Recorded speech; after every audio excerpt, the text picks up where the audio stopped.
Science and Transportation will come to order.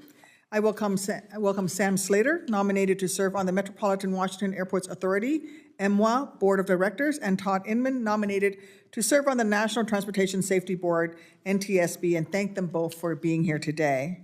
MWA, which is a federal state compact, has leased Dulles International and Washington Reagan National Airports from the Federal Aviation Administration since 1987.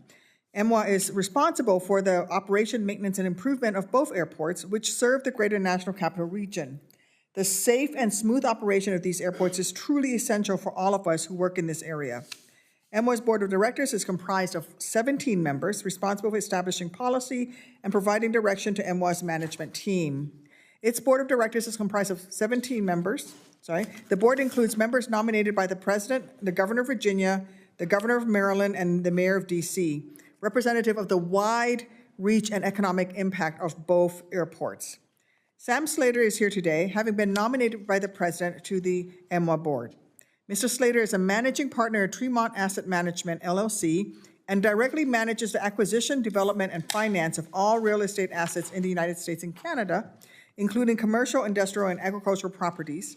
He is also the co-founder of Burn Later Productions and has produced over 30 feature films.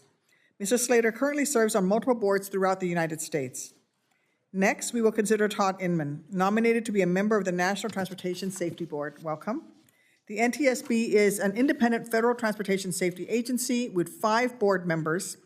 NTSB investigates civil transportation accidents, provides recommendations to improve safety regulations, and assists victims' families and survivors of transportation disasters. The NTSB has approximately 400 employees in Washington, D.C., and in regional field offices in Washington State, Alaska, and Colorado.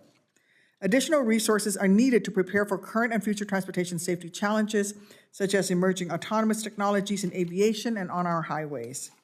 Previously, Mr. Inman served as at the DOT as the Director of Operations, then as Deputy Chief of Staff, and spent over 2 years as the Chief of Staff to former DOT Secretary Chow. While at DOT, Mr. Inman was involved in decision-making for all modes of transportation, including aviation, rail, roadways, maritime, hazards, pipelines, and private space, with a focus on safety impacts. I thank our nominees for their interest in public service and look forward to hearing more from them during today's hearing. Minority Leader McConnell has provided a letter of introduction on Mr. Inman's behalf, and I will now ask unanimous consent to include that in the hearing record. Without objection, it is so ordered. Thank you again to the 2 nominees, and I look forward to hearing about your qualifications and visions for each of these agencies. I will now recognize myself for a brief opening statement. As chair of the Subcommittee on Aviation Safety, Operations, and Innovation, and as a pilot, both commercial and private, I am committed to making sure safety is our top transportation priority and fighting against the normal tendencies to grow complacent and cut corners for convenience. That's why I have opposed changing the perimeter rule to add slots at DCA for more long-haul flights. I don't begrudge any member of Congress for desiring more long-haul flights out of DCA, but facts are facts, and the reality is that DCA already operates at capacity, and its runway is already the busiest in America. As MWA recently warned Congress, and I quote, "Adding more flights to this already packed schedule would lead to more delays, which would result from the need to accommodate the spacing between aircraft operations that is required to assure safety," end quote. Put simply, adding slots at DCA would require MWA to choose between greater delays or lower safety. Neither is a good option. In fact, they're both bad options.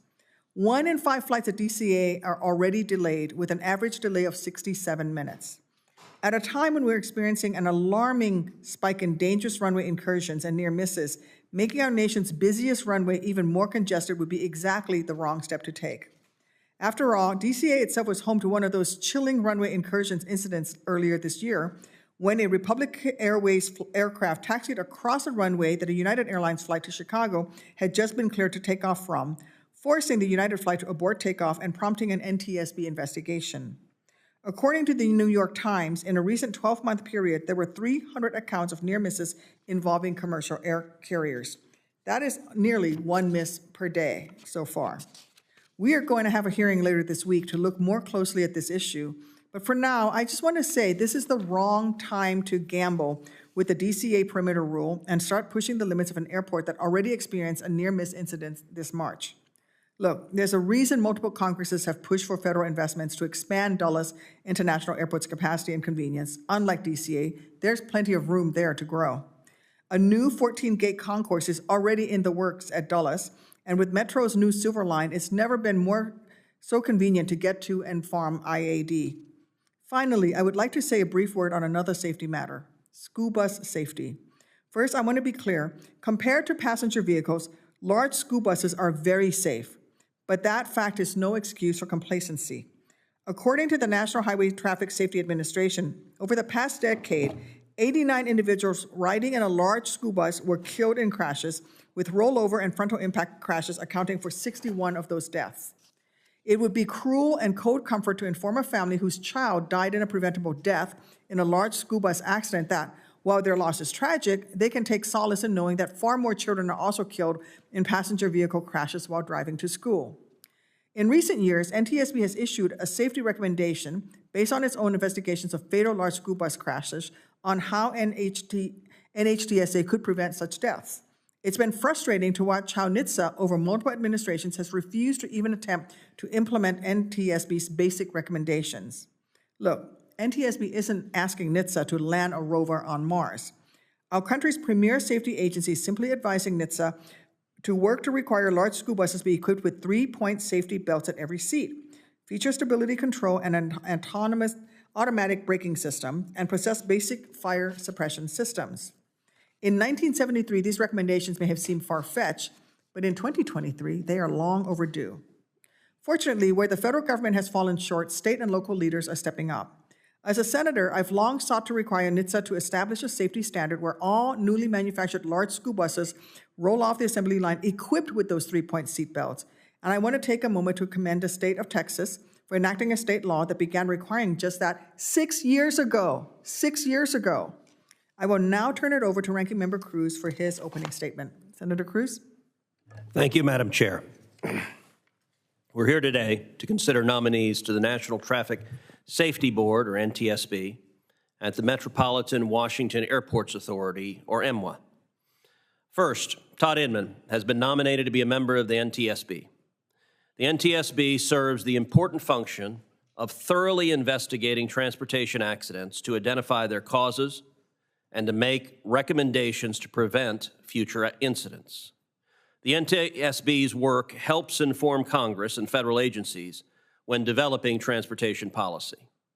Todd Inman is highly qualified for this position. He knows transportation safety issues and investigations. He spent 4 years serving in senior-level positions at the Department of Transportation, including as the Chief of Staff to the Secretary. Throughout his time at DOT, Mr. Inman oversaw the agency's Security and Emergency Response Division. Before joining DOT, Mr. Inman worked for a major insurance company, where he developed an expertise in arson investigations and served as an expert witness on fire and arson investigations before various courts. He also knows how to lead a major organization. Mr. Inman served as Florida's Secretary of Management Services, where he administered a $1 billion budget and a 1,000-person workforce. I look forward to hearing from him today. Second, Sam Slater has been nominated to serve on the board of directors of MWA.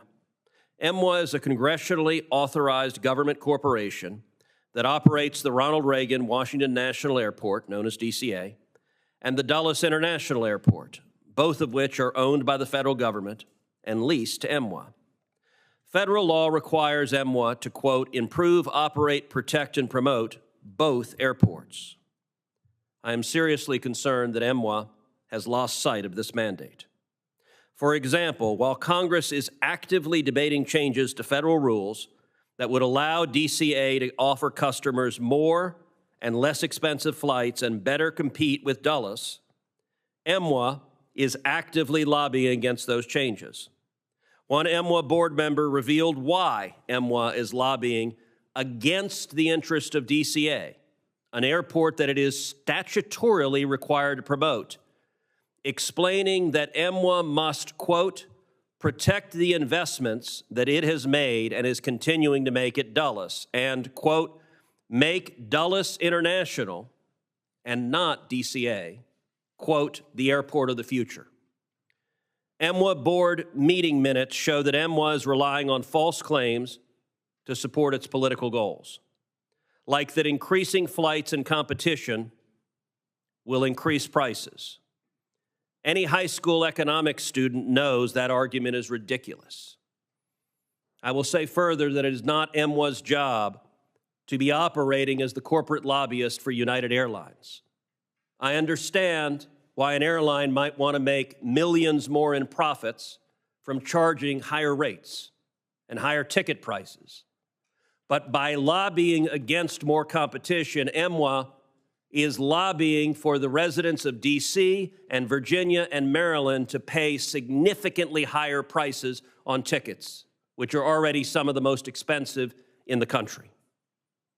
Some members of EMWA have gone further and proposed limiting DCA flights to states that require their public school systems to, quote, approve a diversity, equity, and inclusion initiative and, quote, prove that books are not being banned from schools. It is appalling that an official who has a fiduciary duty to the traveling public is busy promoting ideological purity tests for which states are allowed to fly to our nation's capital and which states are not. That's truly absurd. I look forward to hearing from Mr. Slater about his thoughts on these issues. But I should note, I am concerned that by nominating Mr. Slater without concurrently nominating a Republican to the third vacancy on the EMWA board, President Biden is once again flouting a federal law on presidential appointments. The law requires that no more than 2 of the presidentially appointed members of EMWA may be from the same party. Yet Mr. Slater is President Biden's second Democrat appointee to the EMWA board, and he has not yet named a Republican nominee. I urge the president to follow the law and to name a Republican for the EMWA board as well, whom we can consider alongside Mr. Slater. That would ensure a politically balanced board representation that Congress intended and help bring EMWA back in line. Thank you. Thank you, Senator Cruz, for your opening remarks. We will now shift to testimony from the nominees, followed by questions from senators. Mr. Slater, we will begin with your testimony, followed by Mr. Inman's. Mr. Slater, you're recognized. Good afternoon, Chair Duckworth, Ranking Member Cruz, and members of the committee. I want to thank you for this opportunity to appear before you today as the nominee to be a member of the Board of Directors for the Metropolitan Washington Airport Authority. I'm grateful to the President for nominating me to this board. I want to begin by thanking my wife, Jessica, and my children, James and Dylan, for their continued love and support. As you may know, the Metropolitan Washington Airports Authority is a public agency created by interstate compact between the Commonwealth of Virginia and the District of Columbia to operate Ronald Reagan Washington National Airport and Washington Dulles International Airport under lease from the United States. It's governed by a board of 17 members, 3 of whom are appointed by the President. I'm excited about this opportunity to serve and believe the depth of my private sector experience will be a benefit to the authority. In addition to safety, EMWA's primary objectives are to plan, provide, and actively manage world-class facilities and access to the global aviation system in a way that anticipates and serves the needs of the National Capital Region. These objectives serve the authority's mission to develop, promote, and operate safely both airports in addition to the Dulles Toll Road, while continually striving to improve efficiency, customer experience, and the level of service offered. To effectively accomplish this, constant focus on providing customers with an exceptional travel experience from both the perspective of the business traveler and leisure traveler alike is crucial. The diversity of my professional experiences requires me to be similarly focused on consumer needs and desires, from the needs of residential, commercial, and retail tenants, to the public consumer experience within sport, media, and live entertainment. Throughout these activities, I continually engage with the end user perspective and study how to improve customer enjoyment and satisfaction within a service. My primary focus and expertise includes both the operation and development of commercial and residential real estate, totaling in excess of 4 million square feet of existing space and that which is in development currently. Reagan and Dulles airports encompass a vast amount of land and existing facilities, comprising approximately 5 million square feet of existing space, exclusive of parking facilities, and nearly 13,000 acres combined. Appropriately serving these assets requires, among other things, experience in facilities and construction management and operational support. This need may be at times less apparent than the obvious function of providing air transit services, but it is no less important. I believe my professional skill set will be of value to this board in the continued pursuit of a pleasurable passenger experience, the management and development of its facilities, and its continued economic development. If confirmed, I hope to bring this experience, perspective, and focus to the board. I am told that often the federally appointed members of this board are among the most active. They are also acutely aware of the statutory direction in the Federal Metropolitan Washington Airports Act to, quote, ensure adequate consideration is given to the national interest. I can assure the committee that this commitment will continue if I am confirmed. I am passionate and excited about the opportunity to serve on MWA's board. I would like to thank the committee for considering my nomination, and I'm happy to answer your questions. Thank you. Thank you, Mrs. Slater. Mr. Inman, you're recognized for 5 minutes. Thank you, Chair Duckworth, Ranking Member Cruz, and members of the committee. It's wonderful to have the opportunity to appear before you today. It's an honor to be nominated by President Biden and supported by Leader McConnell to serve as a member of the National Transportation Safety Board. I'd also like to call out someone that's in the audience, NTSB Chairwoman Hamidi, who is here today, and I appreciate her attendance and her guidance through this entire process. Let me begin also by thanking my wonderful wife, that one, Ann Duncan Edmond, who is here with us today, and all my friends and colleagues in the audience and watching remotely. I'm a proud native of Calvert City, Kentucky. When I grew up there, it was 3,000 people and 2 stoplights. My mother was a school teacher who taught me the value of education. My father was a union iron worker who hung steel on bridges that still today carry hundreds of thousands of people safely. My parents taught me the value of hard work, and I'm so thankful to both of them. Unfortunately, both of them passed in the last year. While they're not here with us physically, I know they're looking down and beaming with pride, as are a lot of people in that small town of Calvert City. After graduating college, one of my first jobs was a claims specialist at State Farm, the largest property and casualty insurer in the United States. I could have never have imagined that job would be the beginning of a career in public safety, setting the path for me to be sitting here with you today. I spent 6 years investigating accidents, fires, and fraud. For 3 of those years, I worked in the Special Investigative Unit and specialized in the investigation of fire origin cause. I was a certified expert in federal and state court and became an instructor for the National Fire Academy, teaching regional delivery of arson detection for first responders. I served on the National Catastrophe Team, managed litigation, and supervised teams of adjusters, law firms, and outside experts. I went on to manage my own insurance agency for 17 years, and I'm proud to say it was named one of the top 50 out of 17,000 in the United States. I handled thousands of automobile accidents, hundreds of homeowners' claims, and numerous natural disasters. To say I understand the grief of those who have been involved in transportation accidents is an understatement. Many times I was their first call, and I was actually on the phone with them before first responders arrived. Later, I joined the United States Department of Transportation as the Director of Operations in 2017. I quickly rose from the Director of Operations to the Deputy Chief of Staff to serving then as the Chief of Staff to the Secretary of Transportation. Above all else, my 4 years at DOT were focused on the department's #1 priority, safety. At DOT, I led the Security Response and Intelligence Division, which tracks over 17,000 transportation incidents annually.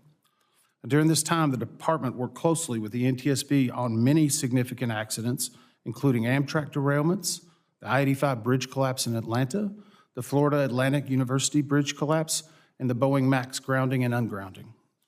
These events gave me a direct view into NTSB investigations and how safety recommendations are derived and implemented. One example is positive train control, which the Federal Railroad Administration implemented during my tenure. The NTSB had been recommending positive train control for 30 years, and thanks to the hard work of the NTSB and others at DOT, it's now a reality. After leaving DOT, I was confirmed unanimously and on a bipartisan basis by the Florida Senate as the Secretary of Management Services. As Secretary, I oversaw 1,000 full-time equivalents and a $1 billion budget. Beyond being responsible for the safety of Florida state workers and over 12 million square feet of office space, I signed and began implementation of the most comprehensive update ever procured to the state law enforcement radio system, which is the system that first responders use to do their important safety work. I also led 2 of the National Response Framework divisions for emergency services, which handle communications and logistics. Transportation disasters are devastating for victims and families, and they can raise public concern about the transportation system. My career has given me decades of experience in investigating crashes and disasters, along with responding to transportation incidents and supporting victims and families as they recover. The NTSB and its dedicated workforce are the international gold standard for transportation safety. If confirmed, I would use my experience to help NTSB continue that legacy. I'd like to thank everyone on the committee for considering my nomination, and I look forward to your questions. Thank you, Ms. Inman. People didn't just abandon the committee. There's a floor vote that just got called. So we're going to stand in recess for 15 minutes while I run to the floor. Well, I'll roll as fast as I can to the floor to vote and be right back. Committee stand in recess.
Go to questions. Each round of questions will be 5 minutes, and I will start. Mr. Inman, as I noted in my opening statement, there's a culture of complacency around school bus safety that is deeply frustrating. And I want to commend the NTSB for being a strong voice, swimming against a tide of that complacency, promoted by industry interests and every NHTSA leader, except for the former administrator, Mark Rosekind. NTSB has spoken clearly and convincingly that NHTSA should require large school buses be equipped with 3-point safety belts, automatic emergency braking, event data recorders, electronic stability control, and fire-resistant materials and fire suppression systems. Can you believe that none of those are in our school buses our kids ride every day? Mr. Inman, do you concur with NTSB school bus safety recommendations? And if so, can you elaborate on why enacting My School Bus Safety Act of 2023, which the National Sheriff's Association endorsed and which requires NHTSA to implement NTSB's recommendations, would help reduce or eliminate preventable fatalities in large school bus crashes? Well, the short answer is yes. NTSB recommendations are very clear on this. They've been outstanding for a long time. And I can say personally, school bus crashes, one death is too many, one injury is way too many. But being from the state of Kentucky, where the two greatest school bus fatalities have occurred in Carrollton County and Prestonburg, is a tragedy that we're not able to protect our children any further. I know you've been an advocate on this, and most of your bill is actually written around NTSB regulations specifically. One exception, I think, on the 8-hour or 30-hour position. If I were to be confirmed, I hope I could be an even more vocal advocate on that, especially for those children that don't have a choice sometimes on that transportation method. Thank you, especially for kids in our rural communities who spend hours on school buses trying to get home from school. Given today's hearing is examining a nominee to serve on MWA's board of directors, I would be derelict in failing to express the disability community's deep frustration that our aviation system still fails to make sure that every passenger with a disability is treated with dignity and respect. In a report published 2 years ago, the Government Accountability Office reported that, and I quote, essential travel information is not always available in a format accessible to all, and infrastructure barriers, including complex terminal layouts and long distances between gates, can be difficult for some to navigate. Mr. Slater, if confirmed, how would you make sure improving airport accessibility and the experience of travelers with disabilities is a top priority at DCA and IAD?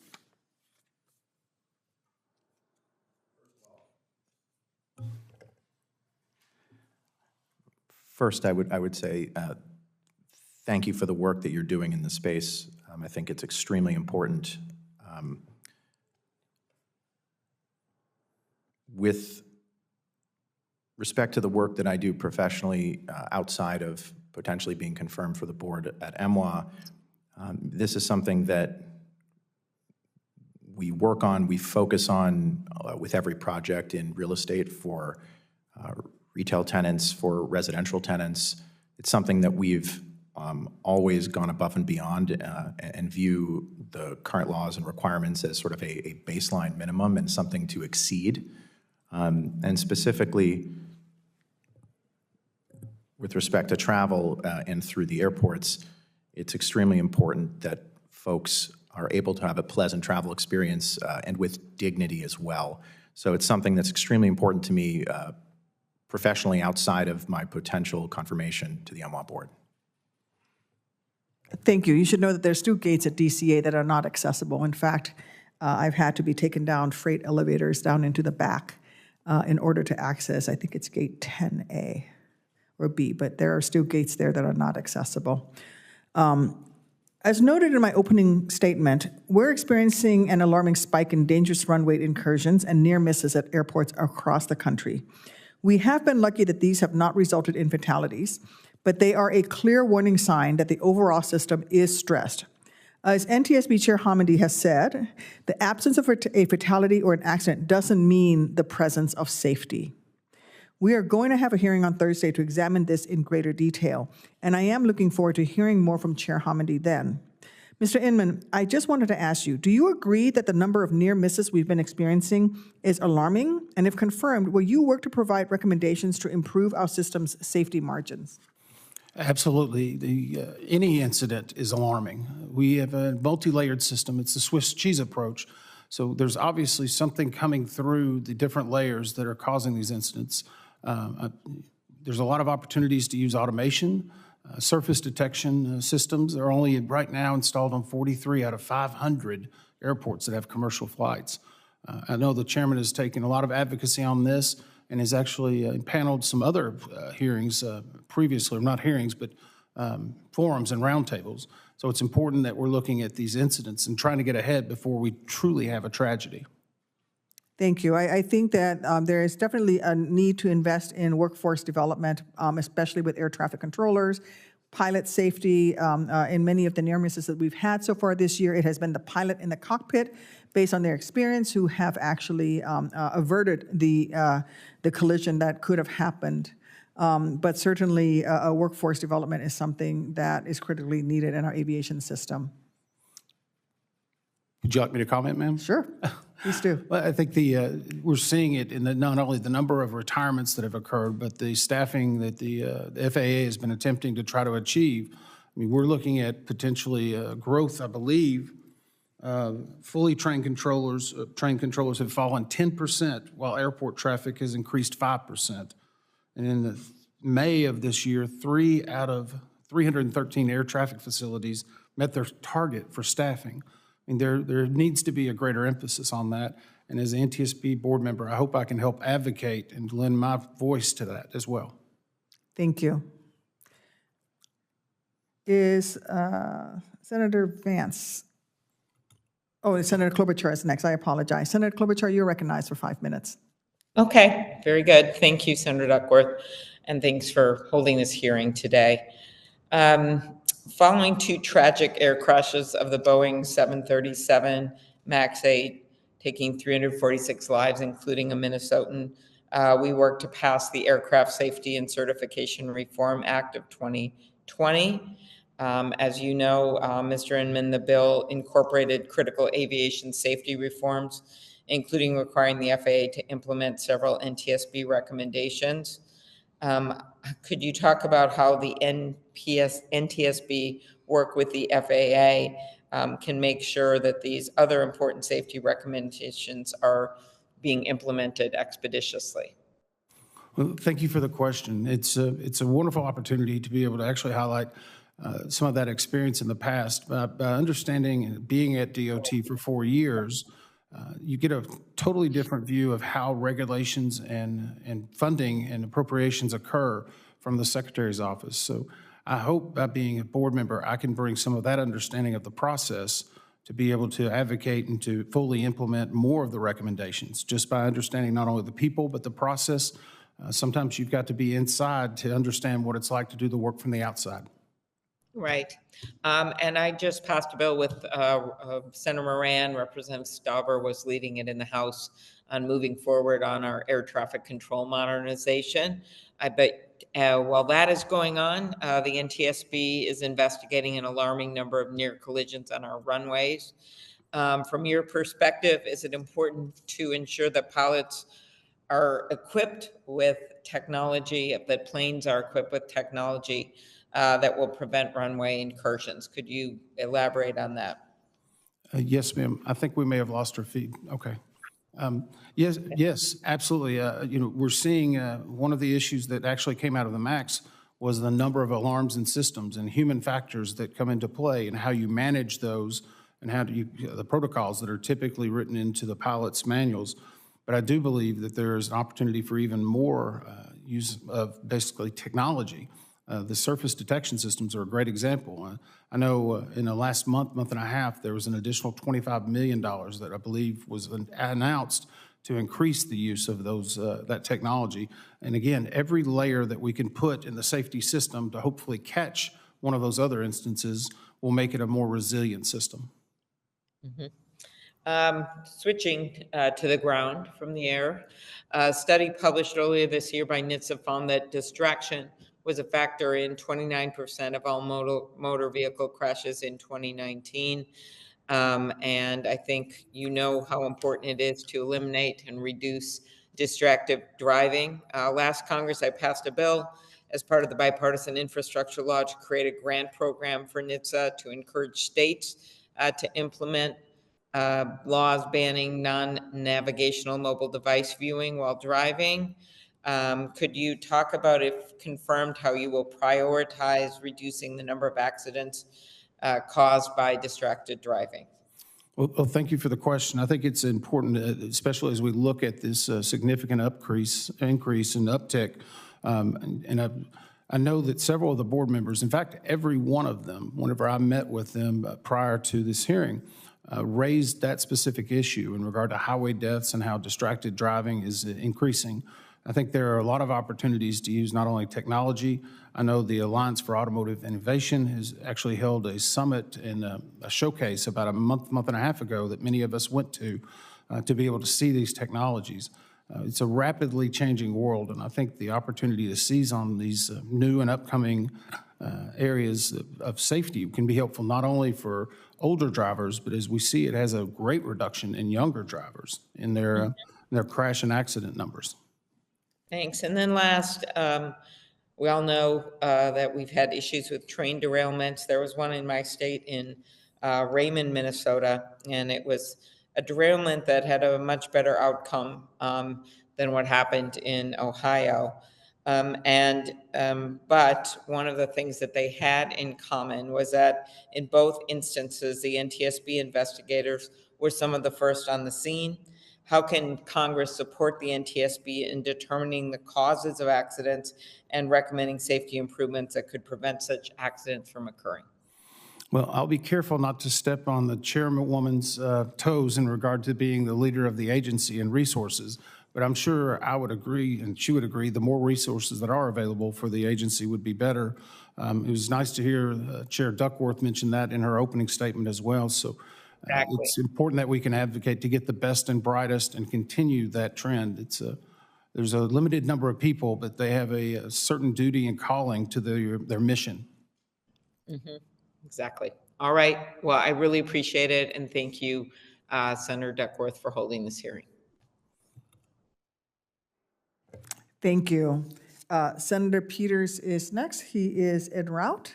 So I'm going to go ahead and continue with my question line on aviation safety.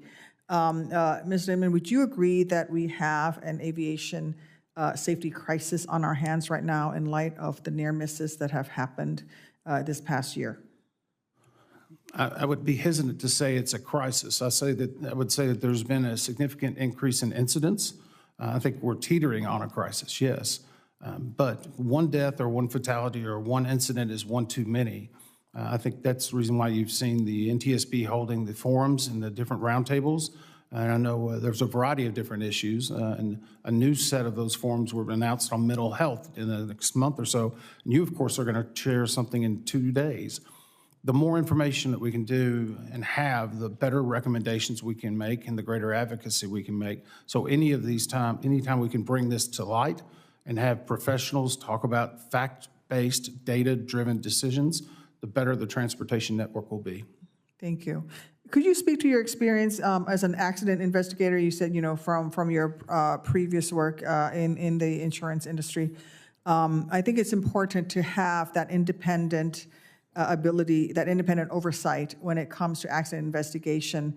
I would love to hear more about your involvement in the Boeing MAX 8 incident and really the issues that I find very egregious coming out of this, which is that the FAA ceded some of that controlling authority to the airlines itself, and so you have a case where the airline is certifying the MCAS system, for example, this new system that they put into place, and we have emails that talk about how the airlines is actually saying, test pilots within the airline saying, well, if we are completely upfront about this, then we're going to have to require more training for pilots to fly this system, and we don't want to do that. So let's take a different approach. Can you speak a little bit to what you learned in terms of certainly, and how that is relevant to the role that you're seeking confirmation certainly. Today? And first, my heart still goes out to all of the victims of the MAX crashes. I have to this day anyone who's come to my office. there's a binder of the reporting scenarios that occurred, and I take it with me everywhere. It's in a red binder. It's very important. I also had the opportunity to meet with the Colgan family, and that was very moving to be able to talk to those victims. At the department, of course, the FAA was responsible for the grounding and the ungrounding and using their data. And I think what we found, and what was found in not only testimonies, but in the Inspector General report and the Blue Ribbon panel that the Secretary of Transportation impaneled, is that the delegated authority had gone probably too far, and that we needed to have a reset in the system. I'm hopeful that as being an advocate and understanding how these investigations occur, that I can bring a different type of expertise, because the NTSB does have an additional power beyond just recommendations at the end of a report. It has the ability to give urgent safety notices in midterm, especially if they see something that is very significant and needs to be addressed immediately. I don't plan on being the investigator in charge on any accident, but what I hope to be able to do is to be able to give a different thought process from a board level to explain how we can better empower our investigators to make more sound data decisions. Thank you. Senator Peters, you're recognized for 5 minutes. Thank you, Madam Chair, and thank you to our nominees here today for your willingness to take on these jobs. Mr. Slater, once again, thank you for being here and for your willingness to take on this role. But one Michigan-related issue that I'd like to bring to your attention is that one of our small handful of FAA-administered slot exemptions at DCA is a flight between Lansing, Michigan Airport and Reagan National Airport. This regular direct flight is absolutely essential to connecting our two capitals for both economic development as well as government-to-government relationships between state and federal government. This exemption slot was just renewed until 2028 at the end of last year. However, the long wait for the renewal upended airline schedules and certainly created uncertainty for passengers in Michigan, in the District of Columbia, and in Virginia as to whether or not the service was even going to be continued.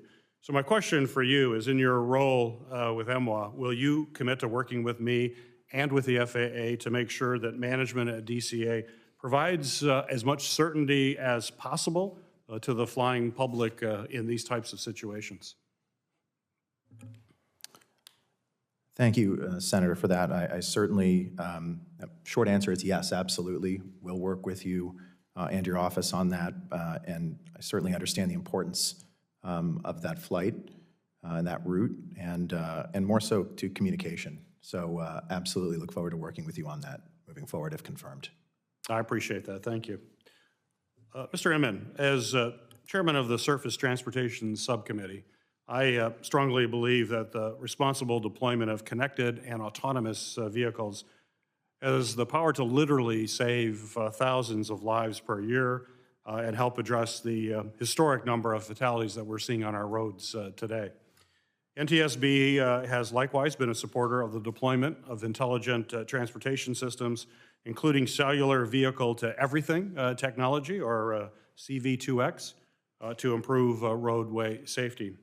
I'm proud to say that Michigan leads the way in this innovative technology, and I believe the federal government must also prioritize the development of connected infrastructure as well as connected vehicles through grant investments, through regulatory approaches, as well as cooperation with the industry, state and local governments, as well as academia. So my question for you, sir, is in your role on NTSB, will you continue the board's work to examine how connected vehicles and the infrastructure connected to them could prevent accidents, and where you're willing to work with my office to advance these solutions? Yes, I would, and I appreciate your advocacy on that area. The NTSB is noted, and it's still even developing the opportunities to put certain technologies and to start looking at how they might be included in NCAP. I know whenever I was at the Department of Transportation, we actually had a ongoing battle with the FCC to retain that 5.9 spectrum that was so critical for life safety and was set aside as a safety spectrum. Now, unfortunately, I believe the courts allowed them to take part of that, but there's still a lot of opportunity to be able to use that technology to empower automation to save lives. I've had the opportunity to actually tour M-City where they're doing testing on that. And I think there's a lot of opportunities as a board member that I could advocate with not only the manufacturers, but the developers as well. Great. That's good to hear. Also, another question for you, sir. Just last week, there was a 14-car freight train derailment in Romulus, Michigan.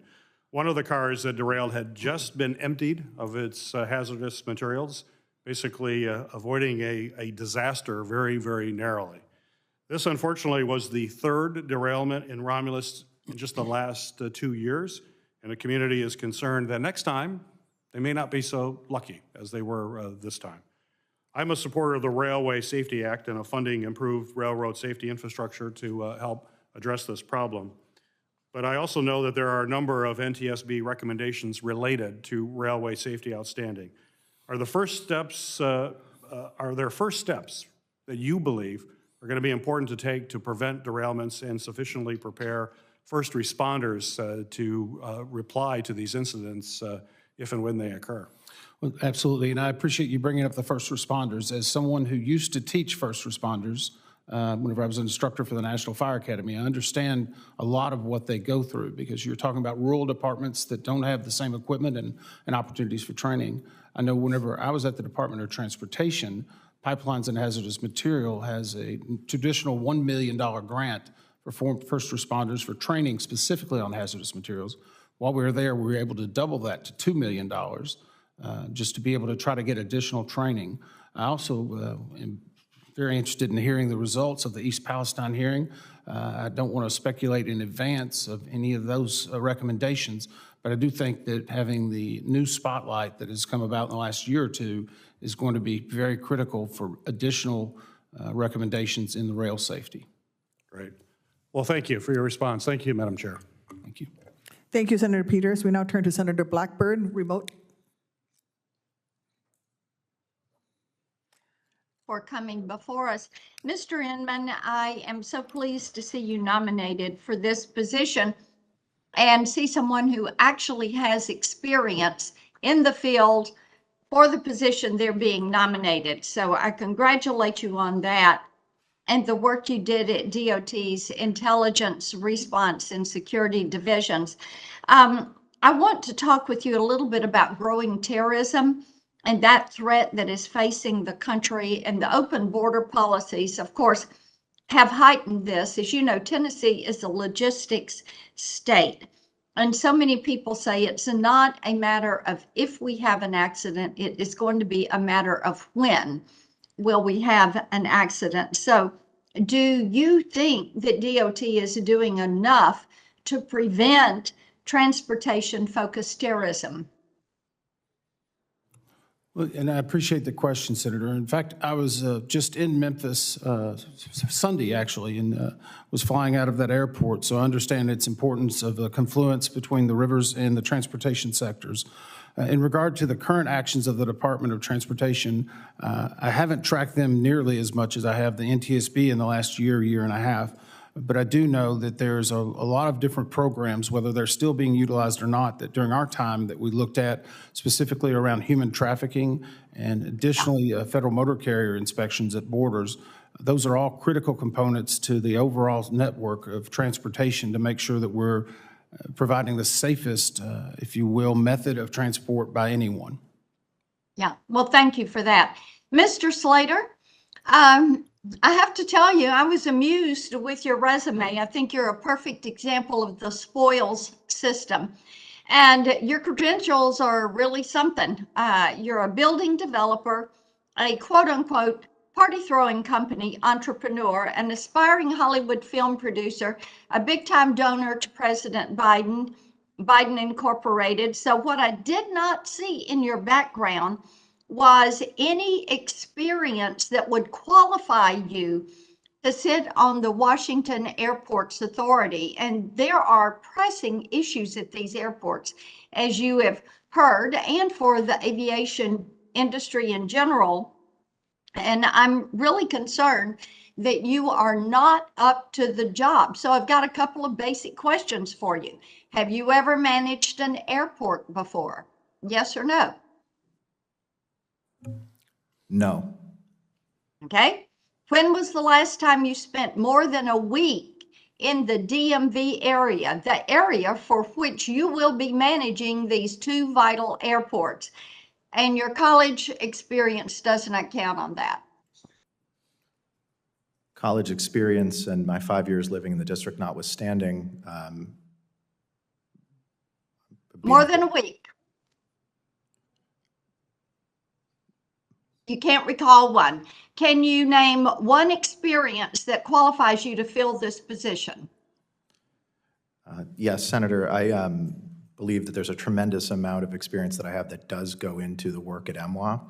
I certainly appreciate and understand the importance of safety with respect to travel and specifically with respect to air travel.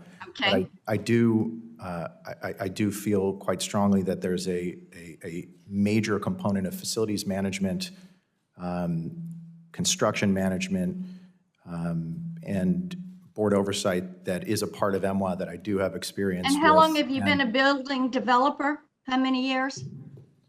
I've been in the real estate industry for the entirety of my professional career. Okay. Six. All right. Let me move on. The administration really likes to lecture us all about climate change.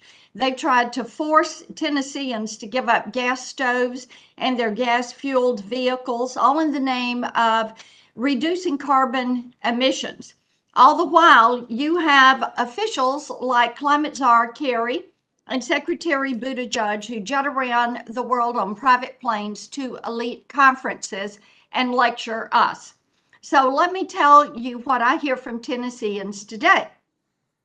They're ready for Biden's bureaucrats to start practicing what they preach. As a presidential appointee to MWA, I think it's important to get you on the record about this. Mr. Slater, you recently bought Hugh Hefner's private jet, correct? I did not. Oh, you did not? I did not. Okay. Who purchased the jet? Was it your company? It was not. The airplane that you mentioned was purchased by family members in entities that are family controlled. I have no ownership, no financial interest, no management whatsoever with respect to the airplane that you're mentioning. Do you use the private jet? I will occasionally be a passenger on that plane when traveling with a family member, but that is the extent of it. And then you sit on the board of Climate Pledge Arena, described as the most progressive, responsible, and sustainable arena in the world. Isn't that correct? The arena, that is the name of the arena as well, yes. Okay. Do you agree that you are part of the problem that this administration loves to guilt everyday Americans about?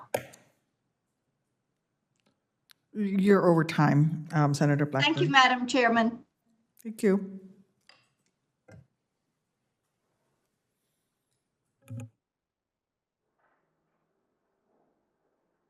There are no other senators to ask questions. I will now close the hearing, but before we close today's hearing, I have one more question, which is asked to all nominees. If confirmed, will you pledge to work collaboratively with this committee, provide thorough and timely responses to our requests for information as we put together and address important policy issues and appear before the committee when requested? Mr. Inman? Yes, thank you. Mr. Slater? Yes, thank you. Thank you for that commitment. Senators will have until close of business Friday, November 10th, to submit questions for the record to the committee. Witnesses will have until close of business Friday, November 17th, to respond to those questions. Thank you. That concludes today's hearing.